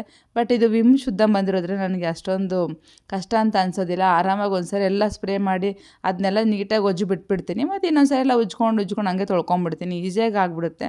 ಅದು ತೊಳೆಯೋಕ್ಕೂ ಅಷ್ಟೊಂದು ಕಷ್ಟ ಅಂತ ಅನಿಸೋದಿಲ್ಲ. ತೊಳೆದ್ರೂ ಅಷ್ಟೇ ನೀಟಾಗೇ ಇರುತ್ತೆ. ಅಂದರೆ ಒಂದು ವಾರ 15 ದಿನ ನಾವು ತೊಳೆದಿಲ್ಲ ಅಂದರೂ ಸಹ ನೀಟಾಗಿ ಕಾಣಿಸುತ್ತೆ. ಯಾಕಂದರೆ ಕೆಲವೊಂದು ಸರಿ ಒಂದು ತೊಳೆದ ಮೇಲೆ ನೀಟಾಗಿ ಒರೆಸ್ಬಿಟ್ಟು ಎತ್ತಿಕ್ಬೇಕು. ಹೆಂಗಂದ್ರೆ ನನಗೆ ಯಾಕಂದರೆ ಚೆನ್ನಾಗಿ ಬರೋದಿಲ್ಲ. ತೊಳೆದ್ಬಿಟ್ಟ ಮೇಲೆ ನೀಟಾಗಿ ನೀರು ಹಾಕಿ ಅದು ಲಿಕ್ವಿಡ್ ಇರುತ್ತಲ್ವ ಅದರದ್ದೆಲ್ಲ ಹೋಗಬೇಕು. ಅಂದರೆ ಸ್ವಲ್ಪ ಸೋಪಾಗಿರುತ್ತೆ, ಜಾರೋ ಥರ ಎಲ್ಲ ಇರುತ್ತೆ. ನೀಟಾಗಿ ಹೋಗೋ ಥರ ನೀಟಾಗಿ ತೊಳಿಬೇಕು. ತೊಳೆದ್ಬಿಟ್ಟು ಒಂದು ಬಟ್ಟೆ ತೊಗೊಂಡೆಲ್ಲ ಒರೆಸ್ಬಿಟ್ಟು ಇಕ್ಕಿದ್ರೆ ಖಂಡಿತ 15 ದಿನ ನಾವು ತೊಳೆದಿಲ್ಲ ಅಂದರೂ ಏನು ಅಷ್ಟೊಂದು ಗಲೀಜು ಅಂತ ಅನಿಸೋದಿಲ್ಲ. ಅಂದರೆ ಮಚ್ಚೆಗಳಾಗೋದಾಗಲಿ ಮಾರ್ಕ್ ಆಗೋದಾಗಲಿ ಆ ರೀತಿಯಾಗೆಲ್ಲ ಏನು ಅನಿಸೋದಿಲ್ಲ, ನೀಟಾಗೇ ಇರುತ್ತೆ. ಯಾವಾಗ ನಾವು ತೊಳೆದ್ಬಿಟ್ಟು ಸುಮ್ಮನೆ ಇಟ್ಬಿಡ್ತೀವಲ್ಲ, ಆದಮೇಲೆ ಇರೋಂಥ ನೀರೆಲ್ಲ ಒದ್ದೆ ಅಂಶ ಅದ್ರ ಮೇಲೆ ಇದ್ದಾಗ ಆ ಪಾತ್ರೆಗಳು ಎಲ್ಲಿಂದಲ್ಲಿ ಮಾರ್ಕ್ ಕಟ್ಕೊಂಡು ಮಚ್ಚೆ ಥರ ಕಾಣಿಸ್ತಾ ಇರುತ್ತೆ. ನೀಟಾಗಿ ಅಂತ ಅನಿಸೋದಿಲ್ಲ. ಇವಾಗೆಲ್ಲ ತೊಳೆದು ಇಕ್ಕಿದ್ದೀನಿ. ಇದು ಸ್ವಲ್ಪ ಹೊತ್ತು ನೀರು ಬಿಟ್ಕೊಬೇಕು. ಇದೆಲ್ಲ ನೀರು ಬಿಟ್ಕೊಳ್ಳೋವರೆಗೂ ನನಗೆ ಫೋಟೋಸ್ ಎಲ್ಲ ತೆಗೆದಿದ್ನಲ್ವ ಅದನ್ನೆಲ್ಲ ಅರೇಂಜ್ ಮಾಡುವಂಥದ್ದಿದೆ. ಇವಾಗ ಫೋಟೋಸ್ ಎಲ್ಲ ತೆಗೆದು ನೋಡ್ಬೋದೆಲ್ಲ. ನಾನು ಕೆಳಗೆ ನೆಲದ ಮೇಲೆ ಇಕ್ಕೋದಿಲ್ಲ ಫೋಟೋಸ್ನ. ಇಲ್ಲ ನ್ಯೂಸ್ ಪೇಪರು ಇಲ್ಲೆಲ್ಲಾದ್ರೂ ಬಟ್ಟೆ ಇರುತ್ತಲ್ಲ ದೇವ್ರದ್ದು, ಆ ರೀತಿಯಾಗಿ ಅದ್ರ ಮೇಲೆ ಇಕ್ಕುವಂಥದ್ದು. ಇವಾಗ ಸದ್ಯಕ್ಕೆ ಇಲ್ಲಿ ನ್ಯೂಸ್ ಪೇಪರ್ ಮೇಲೆ ಎಲ್ಲ ಜೋಡಿಸ್ಕೊಂಡಿದ್ದೀನಿ. ಫಸ್ಟಿಗೆ ಅರಿಶಿನ ಕುಂಕುಮ ಎಲ್ಲ ಒಂದು ಟಿಶ್ಯೂ ಪೇಪರ್ ತೊಗೊಂಡು ನೀಟಾಗಿ ಒರೆಸ್ಬಿಟ್ಟಿದ್ದೀನಿ. ಇವಾಗ ಒಂದು ಬಟ್ಟೆ ತೊಗೊಂಡು ಅದರಲ್ಲಿ ಒದ್ದೆ ಮಾಡ್ಕೊಂಡು ದೇವ್ರ ಫೋಟೋಸ್ ಒರೆಸೋಕ್ಕೆ ಅಂತಲೇ ಸಪ್ರೇಟಾಗಿರುವಂಥ ಬಟ್ಟೆಗಳನ್ನ ಇಟ್ಕೊಂಡಿರ್ತೀನಿ. ಆ ಬಟ್ಟೆನೇ ತೊಗೊಂಡು ಇವಾಗ ನೀಟಾಗಿ ಒರೆಸ್ಕೊತಾ ಇದ್ದೀನಿ. ಎಷ್ಟೇ ಇಲ್ಲಿ ನೀಟಾಗಿ ಹೋಗುತ್ತೆ. ಈ ಬಟ್ಟೆನೂ ಅಷ್ಟೇ ಮೈಕ್ರೋಫೈಬರ್ದು ಒಂಥರ ಚೆನ್ನಾಗಿದೆ ಬಟ್ಟೆ ಮಾತ್ರ. ನೀಟಾಗಿ ಹೋಗುತ್ತೆ, ಕ್ಲೀನ್ ಆಗುತ್ತೆ ಫೋಟೋಸ್ ಏನೇ ಆಗಲಿ. ಫೋಟೋ ಒರೆಸೋದಕ್ಕೂ ಅಷ್ಟೇ ಸ್ವಲ್ಪ ಅರಶಿನ ಸ್ವಲ್ಪ ಪಚ್ಚಕರ್ಪೂರ ಹಾಕ್ಕೊಂಡಿರ್ತೀನಿ ನೀರಿಗೆ. ಅದು ಸುಗಂಧನೂ ಚೆನ್ನಾಗಿರುತ್ತೆ ಮತ್ತು ಅದರಿಂದ ಯಾವುದ್ಯಾವುದು ಕ್ರಿಮಿಗಳೆಲ್ಲ ಬರುತ್ತಲ್ಲ, ಏನೇ ಒಂದು ವುಡ್ ಇರಬೇಕಂದ್ರೆ ಒಂಥರ ಇನ್ಸೆಕ್ಟ್ಸ್ ಅದು ಇದು ಬರ್ತಾ ಇರುತ್ತೆ, ಅದೆಲ್ಲ ಬರೋದಿಲ್ಲ. ಯಾಕಂದರೆ ನಾವು ತಿಂಗಳ ಕ್ಲೀನ್ ಮಾಡೋದ್ರಿಂದ ಅದು ಡೈಲಿ ಕ್ಲೀನ್ ಮಾಡೋಕ್ಕಾಗೋದಿಲ್ಲ, ಎಲ್ಲ ಫೋಟೋಸ್ ಅಲ್ವಾ. ಅದು ತಿಂಗಳ ಮಾಡೋದ್ರಿಂದ ಏನಾದ್ರು ಇನ್ಸೆಕ್ಟ್ಸ್ ಅದು ಇದು ಬರೋ ಹಂಗಿದ್ರೆ ಅದು ಸ್ವಲ್ಪ ಅವಾಯ್ಡ್ ಮಾಡುತ್ತೆ ಅಂತಲೇ ಹೇಳ್ಬೋದು. ಸ್ವಲ್ಪ ಪಚ್ಚಕರ್ಪೂರ ಸ್ವಲ್ಪ ಅರಶಿನ ಎಲ್ಲ ಹಾಕ್ಬಿಟ್ಟು ನೀರಿಗೆ ನೀಟಾಗಿ ಒರೆಸ್ಕೊತಾ ಇದ್ದೀನಿ. ಎಲ್ಲ ಫೋಟೋಸ್ ಒಂದು ಕಡೆ ಒರೆಸಿಕ್ಬಿಟ್ಟು ಮತ್ತು ಇದಕ್ಕೆ ಗಂಧ ಅರಶಿನ ಕುಂಕುಮ ಎಲ್ಲ ಇಟ್ಕೊಬೇಕು. ಮತ್ತು ಅದಾದಮೇಲೆ ಗೆಜ್ಜೆ ವಸ್ತ್ರ ಎಲ್ಲ ಹಾಕಿ ಒಂದೇ ಸರಿ ಅರೇಂಜ್ ಮಾಡ್ಕೊಳ್ಳುವಂಥದ್ದು. ಪದೇ ಎಲ್ಲ ಹೇಳಿದ್ನಲ್ಲ, ಒಂದೊಂದು ಕೆಲಸ ಒಂದು ಕಡೆಯಿಂದ ಮಾಡ್ಕೊಂಡು ಬಂದಾಗ ಕೆಲಸ ಬೇಗ ಆಗುತ್ತೆ. ಇಲ್ಲಾಂದರೆ ಏನು ಕೆಲಸ ಮಾಡೋಕ್ಕೂ ಆಗೋದಿಲ್ಲ. ಕೆಲವೊಂದು ಸಾರಿ ಸೆಂಟ್ರಲ್ಲಿ ಎದ್ದೋ ಬೇರೆ ಕೆಲಸ ಮಾಡ್ತಾ ಇದ್ದಾಗ ಈ ಕೆಲಸಗಳು ಸ್ವಲ್ಪ ಪೆಂಡಿಂಗ್ ಇದ್ಬಿಡುತ್ತೆ ಖಂಡಿತ. ನನಗೇನಪ್ಪ ಅಂದರೆ ಬೆಳಗ್ಗೆ ಹೋದರೆ ಮತ್ತು ನನಗೆ ಮನೆಗೆ ನೈಟಿಗೆ ಬರೋದ್ರೆ ನಮ್ಮ ಮನೆಯವರೆಲ್ಲನೂ ನೈಟ್ವರೆಗೂ ನನಗೆ ಯಾವ ಟೆನ್ಷನ್ ಇರೋದಿಲ್ಲ. ಈ ಥರ ಕೆಲಸಗಳು ಮಾಡಬೇಕು ಅಂದರೆ ನನಗೆ ಸ್ವಲ್ಪ ಈಸಿ ಇರುತ್ತೆ. ಇಲ್ಲ ಅಂದರೆ ಏನಾಗುತ್ತೆ ಅಂದರೆ ಸೆಂಟ್ರಲ್ಲಿ ಮಾಡಬೇಕು ಎದ್ದೇಳಬೇಕು ಅನ್ನೋದು ಸ್ವಲ್ಪ ಕಷ್ಟ ಅಂತ ಅನಿಸುತ್ತೆ. ಇಂಥ ಟೈಮಲ್ಲಿ ನಾನು ಟಿಫನ್ಗಳು ಅಷ್ಟೇ ಸ್ವಲ್ಪ ನೋಡ್ಕೊಂಡು ಮಾಡ್ಕೊಂಡಿರ್ತೀನಿ. ಅಂದರೆ ಮಧ್ಯಾಹ್ನಕ್ಕೂ ಆಗೋ ರೀತಿಯಾಗಿ ಮಾಡ್ಕೊಂಬಿಟ್ಟಿರ್ತೀನಿ.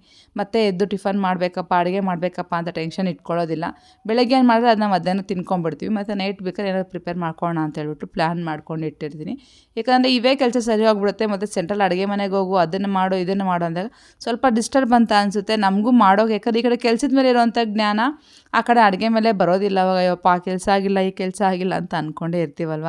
ಹಾಗಾಗಿ ನಾನು ಫಸ್ಟೇ ಟಿಫನ್ನ ಸ್ವಲ್ಪ ಪ್ಲ್ಯಾನ್ ಮಾಡ್ಕೊಂಡಿರ್ತೀನಿ. ಅಂದರೆ ಮಧ್ಯಾಹ್ನಕ್ಕೂ ಆಗೋ ರೀತಿಯಾಗಿ ಮಾಡ್ಕೊಂಬಿಟ್ಟಿರ್ತೀನಿ. ಆವಾಗ ನನಗೆ ಮಧ್ಯಾಹ್ನಕ್ಕೆ ಟೆನ್ಷನ್ ಇರೋದಿಲ್ಲ. ನೈಟಿಗೆ ಏನಾದರೂ ಸ್ವಲ್ಪ ಅಡುಗೆ ಮಾಡಿಕೊಂಡ್ರೆ ಆಯಿತು, ಒನ್ ಟೈಮ್ಗಲ್ವ ಏನಾದ್ರು ಒಂದು ಮಾಡ್ಕೊಳ್ಳೋಣ ಅಂತ ಹೇಳ್ಬಿಟ್ಟು ಸುಮ್ಮನೆ ಹಾಕ್ಬಿಟ್ಟಿರ್ತೀನಿ. ಇವಾಗ ಸದ್ಯಕ್ಕೆ ಎಲ್ಲ ಫೋಟೋಸ್ ಎಲ್ಲ ಒರೆಸಿದ್ದಾಯಿತು. ನೆಕ್ಸ್ಟ್ ಗಂಧ ಅರಶಿನ ಕುಂಕುಮನ ಇಟ್ಕೋತಾ ಇದ್ದೀನಿ. ಇಟ್ಕೊಂಡು ಅದಕ್ಕೆಲ್ಲ ಗೆಜ್ಜೆ ವಸ್ತ್ರ ಎಲ್ಲ ಹಾಕ್ಕೊಂಡು ಮತ್ತು ಇದನ್ನೆಲ್ಲ ಅರೇಂಜ್ ಮಾಡ್ಕೊಳ್ಳುವಂಥದ್ದು. ಎಲ್ಲ ಫೋಟೋಸ್ಗಳು ಕುತ್ಕೊಂಡು ಸ್ವಲ್ಪ ಪೇಷನ್ಸಾಗಿ ಮಾಡಬೇಕು. ಇಲ್ಲೂ ಅಷ್ಟೇ ನಾನು ಥಂಡಿಯಲ್ಲಿ ಕುತ್ಕೊಳ್ಳೋಕೆ ಹೋಗೋದಿಲ್ಲ. ಯಾಕಂದರೆ ಮ್ಯಾಟ್ ಏನಾದ್ರು ಹಾಕ್ಕೊಂಡು ಕುತ್ಕೋತೀನಿ, ಥಂಡಿ ಆಗೋದಿಲ್ಲ. ಹಾಗಾಗಿ ನಾನು ತುಂಬ ಥಂಡಿ ಅಂದರೆ ತುಂಬ ಟೈಲ್ಸ್ ಮೇಲೆ ಆ ಥರ ಕುತ್ಕೊಳ್ಳೋಕ್ಕೆ ತುಂಬ ಆಗೋದಿಲ್ಲ. ಒಂಥರ ನನಗೆ ಕಾಲೆಲ್ಲ ಜುಮ್ ಅಂತ ಎಳೀತಾ ಇರುತ್ತೆ. ಆದಷ್ಟು ಕೆಳಗಡೆಗೆ ಏನಾದ್ರು ಮ್ಯಾಟು ಒಂದು ಚಾಪೆ ಏನಾದ್ರು ಒಂದು ಹಾಕ್ಕೊಂಡು ಕುತ್ಕೊಳ್ಳೋವಂಥದ್ದು ನನಗೆ ರೂಢಿ. ಇವಾಗಲೂ ಅಷ್ಟೇ ಮ್ಯಾಟ್ ಹಾಕ್ಕೊಂಡು ಕುತ್ಕೊಂಡು ಅಲ್ಲಿ ಅರೇಂಜ್ ಮಾಡ್ಕೋತಾ ಇದ್ದೀನಿ. ಯಾಕಂದ್ರೆ ನಾವು ಆರೋಗ್ಯವಾಗಿದ್ದರೆ ಅಲ್ವಾ ಕೆಲಸ ಸಹನೂ ಬೇಗ ಆಗುತ್ತೆ. ಮತ್ತು ನಮಗೂ ಈಸಿ ಅಂತ ಅನಿಸುತ್ತೆ. ನೆಕ್ಸ್ಟ್ ಡೇ ಹಬ್ಬ ಮಾಡಬೇಕು ಅನ್ನೋ ಸ್ವಲ್ಪ ಎನರ್ಜಿ ಇರಬೇಕು. ಎಲ್ಲ ಎನರ್ಜಿ ಇವತ್ತಿನ ಖಾಲಿ ಆಗಿಬಿಟ್ರೆ ಮತ್ತು ನಾಳೆ ಹಬ್ಬಕ್ಕೆ ಎನರ್ಜಿನೇ ಇರೋದಿಲ್ಲ. ನನಗೆ ಹಾಗೇ ಆಗುತ್ತೆ ಈ ನಡುವೆ ಒಂದೊಂದು ಸಾರಿ. ಯಾಕಂದರೆ ನಾನು ಒಂದು 3-4 ಡೇಸ್ ಫುಲ್ ಕೆಲಸ ಮಾಡಿಬಿಟ್ಟಿರ್ತೀನಿ ಹಬ್ಬಕ್ಕೆ ಮುಂಚೆ. ಬಟ್ ಹಬ್ಬದ ದಿನ ಬರೋ ಅಷ್ಟರಲ್ಲಿ ಸ್ವಲ್ಪ ಟಯರ್ಡ್ ಆದಂಗೆ ಇರ್ತೀನಿ. ಯಾವಾಗಲೂ ಹಾಗೇ ಆಗ್ತಾಯಿದೆ ನನಗೆ. ಕಂಟಿನ್ಯೂ ಕೆಲಸ ಮಾಡೋದ್ರಿಂದ ಹಬ್ಬದ ದಿನ ಬರೋಷ್ಟು ಸ್ವಲ್ಪ ಸುಸ್ತಾಗುತ್ತೆ, ಸ್ವಲ್ಪ ವೀಕ್ ಆದಂಗೆ ಅನಿಸುತ್ತೆ. ಮುಂಚೆ ಥರ ಎಲ್ಲ ಸ್ವಲ್ಪ ಅಂದರೆ ಆ್ಯಕ್ಟಿವ್ ಆಗಿರೋಕ್ಕೆ ಆಗ್ತಾಯಿಲ್ಲ ಅಂತ ಅನಿಸ್ತಾ ಇದೆ ನನಗೂ. ಬಟ್ ಏನು ಮಾಡೋಕ್ಕಾಗೋದಿಲ್ಲ, ಮನೇಲಿ ಕೆಲಸನೂ ಅಷ್ಟೇ ಇರುತ್ತೆ. ಹಾಗಾಗಿ ನನಗೆ ಎರಡನ್ನೂ ಬ್ಯಾಲೆನ್ಸ್ ಮಾಡಬೇಕು ಅಂದಾಗ ಸ್ವಲ್ಪ ಆ ಕಡೆ ಈ ಕಡೆ ಹೋಗ್ತಾ ಇದೆ. ಸ್ವಲ್ಪ ಅದು ಅಡ್ಜಸ್ಟ್ ಮಾಡ್ಕೋಬೇಕು. ನೋಡೋಣ ಫಸ್ಟ್ ಬರ್ತಾ ಸರಿ ಹೋಗ್ಬೋದೇನೋ ಗೊತ್ತಿಲ್ಲ. ಯಾಕಂದರೆ ಮತ್ತೆ ಯಾರೂ ಹೆಲ್ಪ್ ಮಾಡೋಕ್ಕೂ ಇರೋದಿಲ್ಲ. ಮನೆಯಲ್ಲೂ ಸಹ ಒಬ್ಬಳೇ ಮಾಡ್ಕೊಳ್ಳೋದ್ರಿಂದ ಎಲ್ಲ ಕೆಲಸನೂ ಸ್ವಲ್ಪ ಟಯರ್ಡ್ ಅಂತ ಅನಿಸುತ್ತೆ. ಯಾಕಂದರೆ ಪ್ರತಿಯೊಂದು ಚಿಕ್ಕ ಪುಟ್ಟ ಕೆಲಸ ನಾನೇ ಮಾಡಬೇಕು. ಏನು ಎತ್ತಿಕೋದಿರೋದು ಇಳಿಸೋದಿರ್ಬೋದು ಪ್ರತಿಯೊಂದು ಸಹ. ಕೆಲವೊಂದು ಸಾರಿ ಮಕ್ಕಳಿದ್ದಾಗ ಏನಾದರೂ ಕೆಲವು ಮಾಡಿಕೊಡ್ತಾರೆ. ಅವ್ರ ಎಕ್ಸಾಮು ಓದಬೇಕು, ಅವ್ರ ಸ್ಕೂಲು ಅವ್ರ ಕಾಲೇಜು ಅಂತ ಇದ್ದಾಗ ಅವ್ರ ಮೇಲೆ ನಾನು ಡಿಪೆಂಡ್ ಆಗೋಕ್ಕಾಗೋದಿಲ್ಲ. ನನ್ನ ಕೆಲಸ ನಾನೇ ಮಾಡ್ಕೊಬೇಕಾಗಿ ಬರುತ್ತೆ. ಪ್ರತಿಯೊಂದು ಅಂದರೆ ಇಳಿಸೋದ್ರಿಂದ ಎತ್ತೋದ್ರಿಂದ ಇಡ್ಬೋದು, ತೊಳೆಯೋದ್ರಿಂದ ಪ್ರತಿಯೊಂದು ಯಾವ್ದು ಎಲ್ಲಿಕ್ಬೇಕು ಏನು ಎಲ್ಲಿಕ್ಬೇಕು ಅನ್ನೋದ್ರಿಂದ ಪ್ರತಿಯೊಂದು ನನಗೆ ಆಗಿರೋದ್ರಿಂದ ಸ್ವಲ್ಪ ಟಯರ್ಡ್ ಅಂತ ಅನಿಸುತ್ತೆ. ಅದು ಬಿಟ್ಟರೆ ಇನ್ನು ಮಕ್ಕಳನ್ನ ಅದು ಮಾಡಿರಿ ಇದು ಮಾಡಿರಿ ಅಂತ ಹೇಳೋಕ್ಕಾಗೋದಿಲ್ಲ. ಅವ್ರು ಬೆಳಗ್ಗೆ ಅವರೇ ಸಾಯಂಕಾಲ ಬರ್ತಾರೆ. ಅವ್ರಿಗೂ ಸಾಕಾಗಿರುತ್ತೆ, ನಮಗೂ ಕೆಲಸ ಸಾಕಾಗಿದಮ್ಮ ಆಗೋದಿಲ್ಲ ಅಂತ ಹೇಳ್ತಾರೆ. ಇನ್ನೊಂದು ಅವ್ರು ಬರೋ ಅಷ್ಟರಲ್ಲಿ ನಂದು ಮ್ಯಾಕ್ಸಿಮಮ್ ಕೆಲಸನೇ ಮುಗ್ದೋಗ್ಬಿಟ್ಟಿರುತ್ತೆ, ಏನೂ ಕೆಲಸನೇ ಇರೋದಿಲ್ಲ. ಯಾಕಂದರೆ ಬೆಳಗ್ಗೆನೇ ನಾವು ಕೆಲಸ ಶುರು ಮಾಡ್ತೀವಿ, ಸಾಯಂಕಾಲ ಕೆಲಸ ಮುಗಿಸ್ಕೋತೀವಿ. ಇನ್ನು ಮುಗಿಯೋ ಟೈಮಲ್ಲಿ ಬಂದಾಗ ಅವ್ರಿಗೇನು ಕೆಲಸ ಅಂತ ಕೊಡೋಕ್ಕಾಗುತ್ತಲ್ವ, ಏನು ಕೆಲಸ ಕೊಡೋಕ್ಕೂ ಆಗೋದಿಲ್ಲ.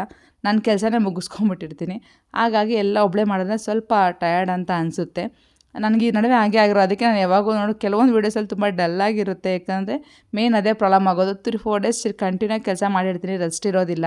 ಮತ್ತು ಬೇರೆ ನೈಟ್ ಮಲಗೋಕ್ಕೂ ಲೇಟ್ ಆಗುತ್ತೆ, ಬೆಳಗ್ಗೆ ಎದ್ದೇಳೋದು ಬೇಗ ಎದ್ದೇಳ್ತೀವಿ. ಹಾಗಾಗಿ ಸ್ವಲ್ಪ ಟಯರ್ಡ್ ಅನ್ನೋದು ನನಗೆ ಆಗ್ತಾಯಿದೆ. ಅದನ್ನ ಸ್ವಲ್ಪ ಅಡ್ಜಸ್ಟ್ ಮಾಡ್ಕೊಬೇಕು. ನೋಡೋಣ ಯಾವಾಗ ಟೈಮ್ ಸಿಕ್ಕುತ್ತೆ ಅವಾಗ ಅದನ್ನ ಅಡ್ಜಸ್ಟ್ ಮಾಡೋಣ ಅಂತ ಅಂದ್ಕೊಂಡಿದ್ದೀನಿ. ಮತ್ತು ಫೋಟೋಸ್ಗೆಲ್ಲ ಅರಿಶಿನ ಕುಂಕುಮ ಇಕ್ಕಿ ಅದೆಲ್ಲ ಅರೇಂಜ್ ಮಾಡಿ ಆಯಿತು. ಮತ್ತು ನಾನು ರಂಗೋಲಿಗಳೆಲ್ಲ ಹಾಕಿ ಪೀಠ ಎಲ್ಲ ನೋಡ್ಬೋದೆಲ್ಲ ಅರೇಂಜ್ ಮಾಡಿ ಇಟ್ಕೊಂಡಿದ್ದೀನಿ. ಯಾವ ಪೀಠ ಎಲ್ಲೆಲ್ಲಿ ಬರಬೇಕು, ಯಾವ ಫೋಟೋಸ್ಗೆ ಪ್ರತಿಯೊಂದಕ್ಕೂ ನಾನೆಲ್ಲ ರೆಡಿ ಮಾಡಿ ಇಟ್ಕೊಂಡಿದ್ದೀನಿ. ಅದಾದಮೇಲೆ ಎಲ್ಲ ವಿಗ್ರಹಗಳಿಗಿರ್ಬೋದು, ನನ್ನ ಹತ್ರ ಇರೋಂಥ ಪೂಜಾ ಸಾಮಗ್ರಿಗಳಿಗೆಲ್ಲನೂ ಫಸ್ಟು ಅದಕ್ಕೂ ಅಷ್ಟೇ ಅರಿಶಿನ ಕುಂಕುಮ ಗಂಧ ಎಲ್ಲ ಇಟ್ಕೋತಾ ಇದ್ದೀನಿ. ನಾನು ಅರಶಿನ ಗಂಧನ ಯಾವಾಗ್ಲೂ ಪನ್ನೀರ್ ಹಾಕ್ಬಿಟ್ಟು ಮಿಕ್ಸ್ ಮಾಡ್ಕೊಳ್ಳೋವಂಥದ್ದು, ನೀರಲ್ಲಿ ಮಿಕ್ಸ್ ಮಾಡೋದಿಲ್ಲ. ಪನ್ನೀರಲ್ಲಿ ಮಿಕ್ಸ್ ಮಾಡೋದು ತುಂಬಾ ಚೆನ್ನಾಗಿರುತ್ತೆ, ಸುಗಂಧನೂ ಚೆನ್ನಾಗಿರುತ್ತೆ. ಮತ್ತು ಅದು ಒಣಗೋಗೋದು ಬಿದ್ದೋಗೋದು, ನೀರಲ್ಲಿ ಮಿಕ್ಸ್ ಮಾಡಿದಾಗ ಕೆಲವೊಂದು ಸರಿ ಒಣಗಿ ಬಿದ್ದೋಗೋ ರೀತಿಯಾಗಿ ಆಗುತ್ತೆ. ಬಟ್ ಪನ್ನೀರಲ್ಲಿ ಮಿಕ್ಸ್ ಮಾಡಿದಾಗ ಆ ರೀತಿಯಲ್ಲಿ ಆಗೋದೇ. ನಾನು ಯಾವಾಗ ಹೆಂಗೆ ಇಕ್ಕಿರ್ತೀನೋ ಅದನ್ನ ತೆಗಿಯೋರ್ಗೂ ಸಹ ಅದೇ ರೀತಿಯಾಗಿರುತ್ತೆ. ಫೋಟೋಸ್ಗೆ ಆಗಿರ್ಬೋದು ಅಥವಾ ವಿಗ್ರಹಗಳಿಗೆ ಆಗಿರ್ಬೋದು ಅದೇ ರೀತಿಯಾಗಿರುತ್ತೆ. ಫೈನಲಾಗಿ ಇಲ್ಲೂ ಸಹ ಒಂದು ಪುಟ್ಟ ರಂಗೋಲಿ ಹಾಕ್ಕೊಂಡಿದ್ದೀನಿ. ರಂಗೋಲಿ ಹಾಕ್ಕೊಂಡು ದೇವ್ರ ಮನೆಯಂತೂ ಮ್ಯಾಕ್ಸಿಮಮ್ ಅರೇಂಜ್ ಮಾಡ್ಕೊಂಡಾಯಿತು. ಅಂದರೆ ಎಣ್ಣೆ ಬತ್ತಿ ಎಲ್ಲ ಹಾಕಿ ರೆಡಿ ಮಾಡಿ ಇಟ್ಟಿದ್ದೀನಿ. ಬೆಳಗ್ಗೆ ಏನಾದರೂ ಕಳಶ ಇಟ್ಕೊಂಡು ಪೂಜೆ ಮಾಡ್ಕೊಳ್ಳುವಂಥದ್ದು. ನಾನು ಯಾವಾಗಲೂ ಅಷ್ಟು ಇದೇ ರೀತಿಯಾಗಿ ಫುಲ್ಲಾಗಿ ರೆಡಿ ಮಾಡಿ ಇಟ್ಕೊಂಡ್ಬಿಡ್ತೀನಿ. ಯಾಕಂದರೆ ಬೆಳಗ್ಗೆ ರೆಡಿ ಮಾಡಬೇಕು ಅಂದರೆ ಕಷ್ಟ ಆಗುತ್ತೆ, ನನಗೆ ಟೈಮ್ ಸಾಕಾಗೋದಿಲ್ಲ. ಹಾಗಾಗಿ ನಾನಿನ್ನು ನೈಟೇ ಪೂರ್ತಿಯಾಗಿ ನೋಡ್ಬೋದು ಗಂಧ ಅರಿಶಿನ ಎಲ್ಲ ಇಟ್ಕೊಂಡು ಎಣ್ಣೆ ಬತ್ತಿ ಎಲ್ಲ ಹಾಕ್ಕೊಂಡು ರೆಡಿ ಮಾಡಿ ಅರೇಂಜ್ ಮಾಡಿ ಇಟ್ಕೊಂಡ್ಬಿಟ್ಟಿರ್ತೀನಿ. ಬೆಳಗ್ಗೆಗೆ ಕಲಶ ಸ್ಥಾಪನೆ ಮಾಡ್ಕೊಳ್ಳೋ ಒಂದೊಂದು ಮಾತ್ರ ಬ್ಯಾಲೆನ್ಸ್ ಇಟ್ಕೊಂಡಿರ್ತೀನಿ. ಅದಾದಮೇಲೆ ಎಳ್ಳು ಬೆಲ್ಲ ಮಾಡಬೇಕಾಗಿತ್ತು. ಒಂದು ಕಡೆ ಅಡುಗೆ ಸಹ ಮಾಡಬೇಕಾಗಿತ್ತು. ಅಡುಗೆ ಆಗೋವ್ರಿಗೆ ಎಷ್ಟಾಗುತ್ತೋ ಅಷ್ಟು ರೆಡಿ ಮಾಡೋಣ ಎಳ್ಳು ಬೆಲ್ಲಾಗೆ ಅಂದ್ಬಿಟ್ಟು ಇಲ್ಲಿ ರೆಡಿ ಮಾಡ್ಕೋತಾ ಇದ್ದೀನಿ. ಒಂದು ಕಡೆ ಸಾಂಬಾರಿಗೆ ಇಕ್ಕಿದ್ದೆ, ಟೊಮೆಟೊ ಸಾಂಬಾರು ಥರ ಮಾಡ್ಕೊಂಡಿದ್ದೆ ಒಂದು ಟೈಮ್ಗೆ ಅಲ್ವಾ ಅಂದ್ಬಿಟ್ಟು. ಇನ್ನೊಂದು ಕಡೆ ಇಲ್ಲಿ ಎಳ್ಳು ಬೆಲ್ಲಗೆ ಕಡಲೆ ಬೀಜನ ಹುರಿತಾ ಇದ್ದೀನಿ. ಕ್ಲೀನಾಗಿ ಹುರ್ಕೊಂಡು ಇದೆಲ್ಲ ಒಟ್ಟೆಲ್ಲ ತೆಗೆದು ಇದನ್ನೆಲ್ಲ ಕ್ಲೀನಾಗಿ ರೆಡಿ ಮಾಡ್ಕೋಬೇಕು. ರೆಡಿಮೇಡ್ ತರೋದಕ್ಕಿಂತ ಮನೇಲಿ ಮಾಡೋದು ಒಳ್ಳೆಯದು ಅಂತ ಹೇಳ್ಬಿಟ್ಟು ಮನೆಯಲ್ಲೇ ಮಾಡ್ಕೋತಾ ಇರ್ತೀನಿ. ಆದಷ್ಟು ಮನೇಲಿ ಮಾಡೋಕ್ಕೆ ಪ್ರಿಫರ್ ಮಾಡ್ತೀನಿ. ನನ್ನ ಕೈಯಲ್ಲಿ ಆಗಲಿಲ್ಲ ಅಂದಾಗ ಮಾತ್ರ ಆಚೆಯಿಂದ ತರೋದಕ್ಕೆ ನಾನು ಅಡ್ಜಸ್ಟ್ ಮಾಡ್ಕೋತೀನಿ. ಇವಾಗ ಕಡಲೆ ಬೀಜ ಒಂದು ಕಡೆ ಹುರಿದಾಯಿತು, ಮತ್ತು ಕಡಲೆಪಪ್ಪು ಸಹ ಹುರಿತಾ ಇದ್ದೀನಿ. ಕಡಲೆ ಬೀಜನ ಸ್ವಲ್ಪ ತಣ್ಣಗಾಗಬೇಕಲ್ವ, ಅದು ಒಟ್ಟೆಲ್ಲ ತೆಗಿಬೇಕು ಅಂದರೆ ಅದಕ್ಕೋಸ್ಕರ ಅದನ್ನು ಸಪ್ರೇಟ್ ಬೌಲ್ಗೆ ತೆಗೆದಿಕ್ಕಿದ್ದೀನಿ. ಆ ತಣ್ಣಗಾಗೋ ಅಷ್ಟರಲ್ಲಿ ಇಲ್ಲಿ ಕಡಲೆಪಪ್ಪು ಮತ್ತು ಎಳ್ಳು ಬಿಳಿ ಎಳ್ಳನ್ನ ನೀಟಾಗಿ ಹುರ್ಕೊಬೇಕು. ಅದೆಲ್ಲ ಹುರ್ಕೊಳ್ಳೋಣ ಅಂದ್ಬಿಟ್ಟು ಅದನ್ನು ಹುರಿತಾ ಇದ್ದೀನಿ. ಎಳ್ಳು ಅಷ್ಟೇ ಸ್ವಲ್ಪ ಕಲರ್ ಬದಲಾಗೋವರೆಗೂ ನಾವು ಹುರ್ಕೊಬೇಕಾಗುತ್ತೆ.